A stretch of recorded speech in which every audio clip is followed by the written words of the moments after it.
So in this video, we're going to do one example of at least the sort of first parts of thinking through a rotation and translation problem. So the example that I want to do is one that I've seen a bunch of students do at different points, particularly back when John Geddes was on the teaching team in ModSim. It has to do with a caber toss, right? And if you Google around on the caber toss, you'll find out what the caber toss consists of. Is there is a very large Scotsman, so I'll put a kilt on the Scotsman, and the Scotsman is holding basically a telephone pole. And what the Scotsman attempts to do is throw the telephone pole forward and in the air in such a way that it flies through the air and somehow lands and then falls. I guess it's supposed to fall forward and land flat as opposed to falling backwards. I'm not entirely clear what exactly winning means in a caber toss, but it certainly involves successfully throwing the telephone pole. And you can imagine certainly wanting to model this and understanding things like, how what's actually necessary in this throw in order to get the motion to happen, or what's the initial condition that you need to set in order for when the caber hits the ground for it actually to fall in the desired situation. So that's the sort of example that I want us to think through, and we're going to just sort of set this up. We're not going to fully solve this problem so much as walk through what the steps are in solving this problem. So as I noted in the last video, the first thing that we want to do is just think about it.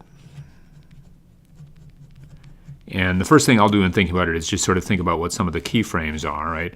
There's clearly one keyframe that is while the person actually is still holding this telephone pole thing, right, the caber. And presumably they're pushing it up and they're, either pushing the bottom forward or backwards, but they're doing something with it.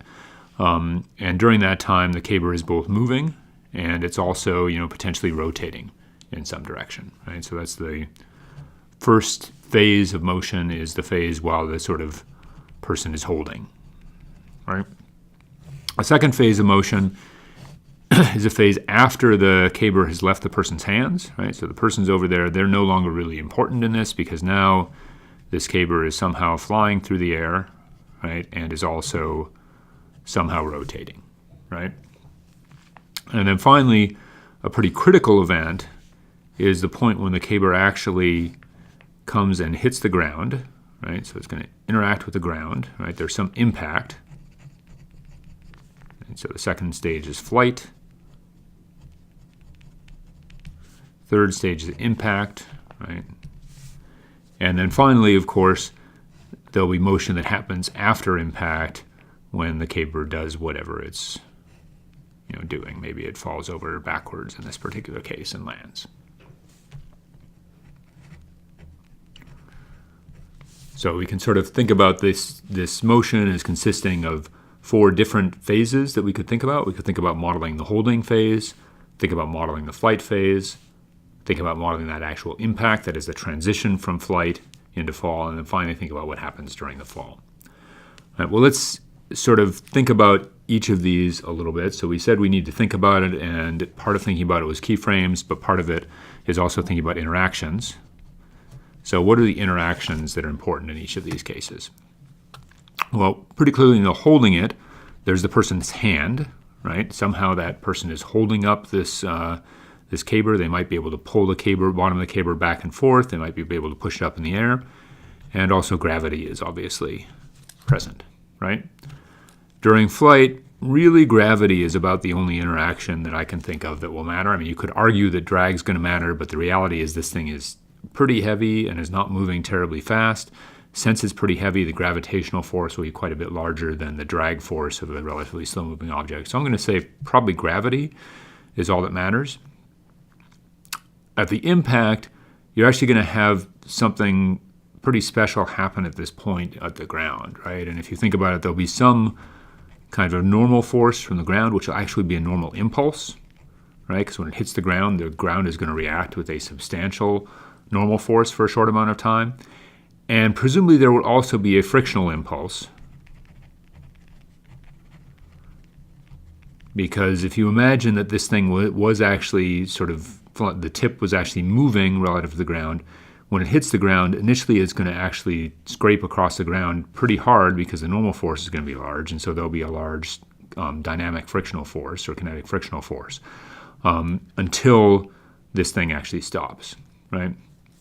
And then finally, once it's falling, you actually could imagine that once it's falling, you might think about this as sort of being fixed there. So it's actually, you could say, okay, now I'm going to think about that caber as having a pin at the ground. So maybe when it's falling, the only thing we really think about is gravity about a pin.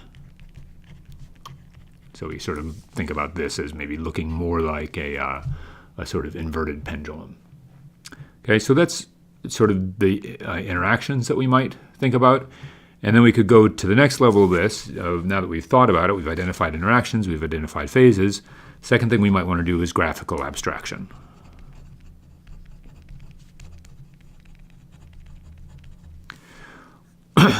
And it seems to me in all of these phases that I probably want to abstract the person out of the system. I don't actually want to think about what the caber is doing to the person.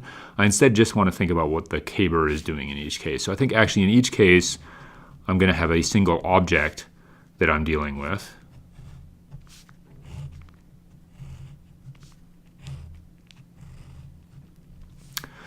In the first case, there's going to be some force that the person's hand will apply. And that might be up, it might be forward, it could even be backwards. I mean, the person could actually pull the caber down, right? And there's also gravity acting, right? When it's flying through the air, there's only gravity acting. Once it hits the ground, there's going to be gravity, but there's also going to be some huge normal force and probably some pretty big frictional force in whichever direction is appropriate. And then finally, once it's sort of hit the ground and stopped on the ground, if I assume that that bottom of the caber is not moving, then there's only gravity acting. Okay? So for each of these different phases of motion, I've identified what the free body diagram looks like. I'll note that this free body diagram is actually going to be used for more of a before and after framing, because I don't know how big the normal force is or how big the frictional force is.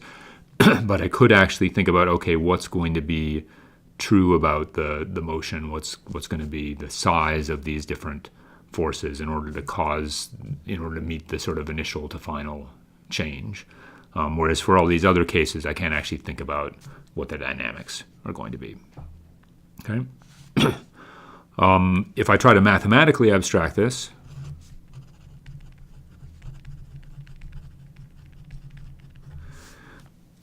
well, the sort of natural, one sort of part of that obviously is coordinate system. And it seems to me if you actually want to think about what this system is acting like, you need to think about both where the center of mass is located, right? So there'll be some position of the center of mass. And then obviously the caber will also be at some angle theta. So my sort of natural coordinate system for this is actually probably that I'd use x and y for the position of the center of mass, and then theta for what the angle of the caber is relative to the ground. Okay, so I'll have 3 position state variables, and obviously associated with that I'll have 3 velocity state variables as well. Note that what this means at this point is I need 3 second-order differential equations if I want to actually solve this problem. If I want to be able to predict what the motion is for any one of these phases, I need to come up with 3 second-order differential equations. Okay? So I have what my coordinate system is at this point, and the next step I would want to take, and I'll do this in the next video because we're at 9 minutes, which is a good stopping point. The next step I'd want to take is once I've got this coordinate system for one of these phases, I'm going to think about how for this phase do I write the angular momentum, how for this phase do I write the linear momentum, and how for this phase do I write expressions for what the forces and what the torques are. So we'll do that in the next video.